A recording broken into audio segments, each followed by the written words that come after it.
Alright guys, how's it going? Today I'm going to be showing you guys how to change the brakes on a 1985 Buick Century or any Chevy, GM, Buick, A-body or similar vehicle of the time. And I'm going to be showing you guys how to do the brake lines as well. As you can see here, the lighting is poor, but it is torn there. And it is actually leaking up here.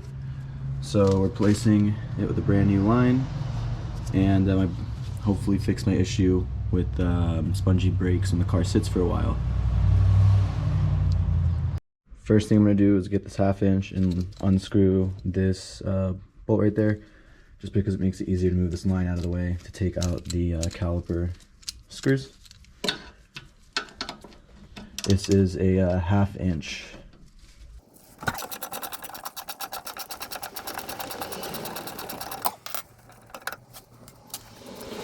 So next, we're gonna loosen the bolts holding this on with a T50. There we go. Something I like a little more. There we go. Loosen that up a little more time. Okay, like I said, the line is gonna be in the way here. But you can just move that. No problem, get a better look at that too. And then it'll leak back there.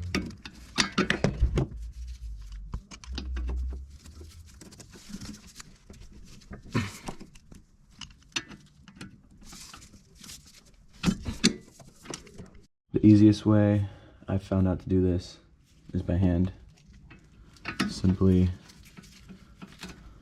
once you get it loosened, unscrew.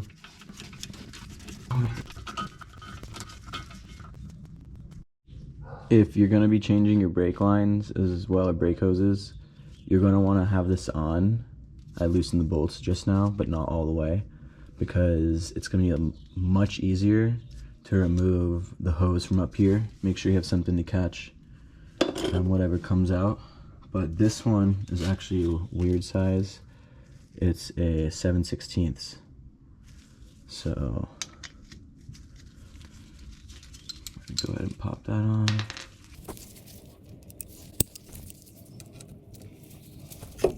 Sometimes these can be a little tricky. Oh, jeez.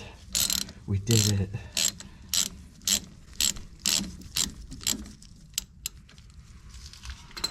And then I did the other side before this, so yours is probably gonna leak a bit more than this, probably, on the first one. We have a little, not much. There goes our copper crunch washer. So I'm just gonna let this drain, sit there. You know, I'm gonna take the bolt out. Oh, totally missing. There we go. Still missing. There we go. Okay, so while that's draining, can we put that here? Let's see. That's good. So now we're gonna go ahead and remove this. Then remove the brake rotor.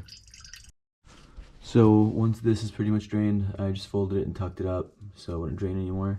I took off the brake rotor, brake disc, and I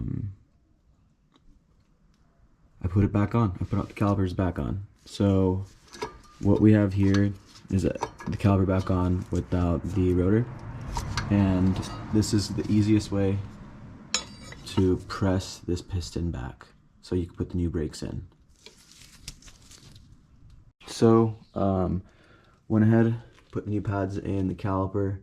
You simply just slide the old ones out and use a screwdriver to pry the one on that side.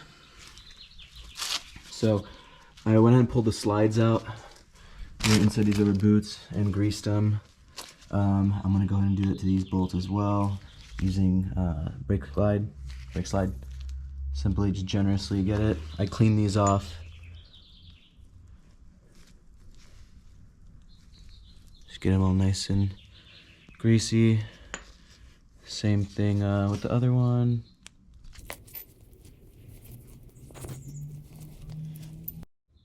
So now that we got this on, it'll fit right in these grooves here. Gonna go ahead and line up the bolts.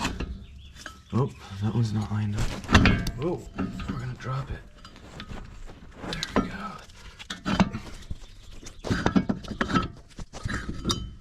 Make sure these are pushed back, or else you'll face the trouble I'm facing right now.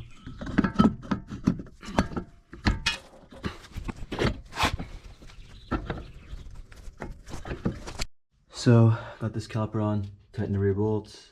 Now, we're just gonna remove this brake hose. It's a little tricky in there. So you'll need a 12 millimeter and a 16. 16 to hold the upper part, 12 to unscrew the bottom, a lower brake nut. And at this point, once you get the lower piece off, there's a retaining clip. You can just tap that out with a screwdriver or a hammer. And a hammer, ideally both. And then once you slide that retaining clip out, this brake line will be free.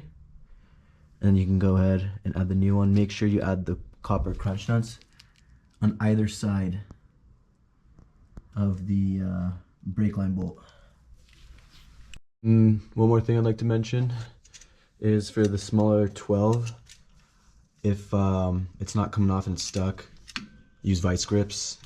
You don't want to round that off. If you do, you're in another whole realm of issues. So yeah, in this case, my other one was really tight on there. I'm just going to go with the vice grips to be safe because I started rounding that one. Dark, but went ahead, got that off there. And you're going to find the tab. There's a lip to it. Put a screwdriver with a hammer and you're just going to tap it out. It slides right out. So went ahead, put the new brake line in, got a retaining clip. Put back in as well. You're going to tap that in. You can move this out of the way, it's bendable. Go ahead and clean this bit because it works by sealing with pressure onto the female portion. And then otherwise, go ahead and put these two, sandwich that portion of the line, and go ahead and tighten. Same with here, line into that hole, and tighten as well. And then at that point, all we have to do is bleed. So it's important, since the brake system consists of two individual systems, each of which links the front wheel and one rear wheel on opposite sides of the car. Each system is bled separately. Bleeding should be from this order: right rear, left front, left rear, right front. I have a vacuum brake bleeder kit here. I have it in the back.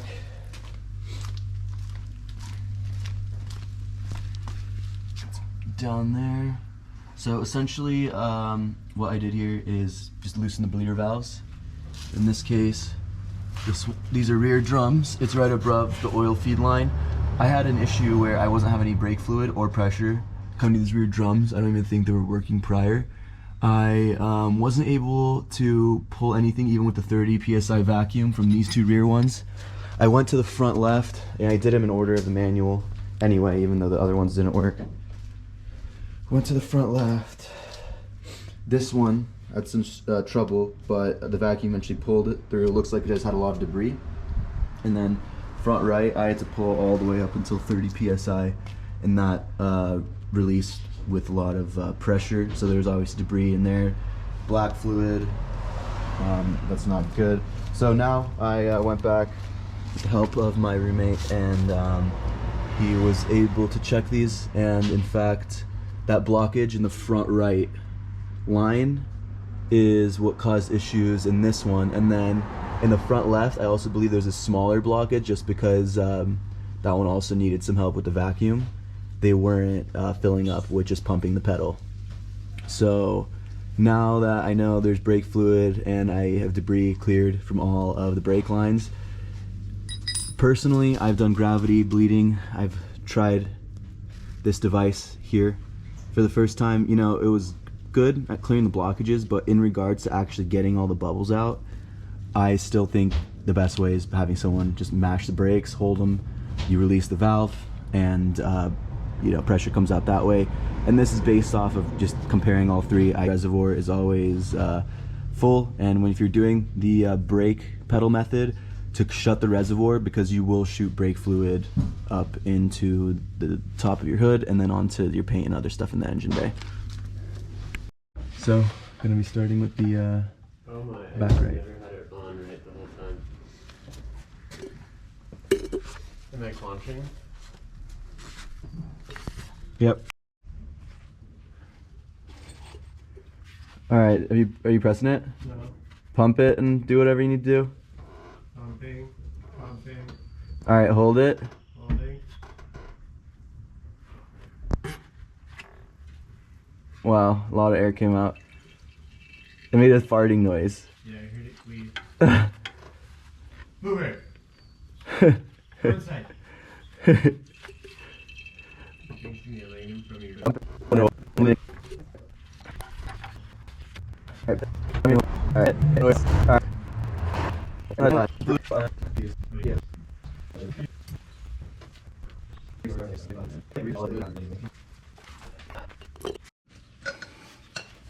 Last step is to tighten your lug nuts.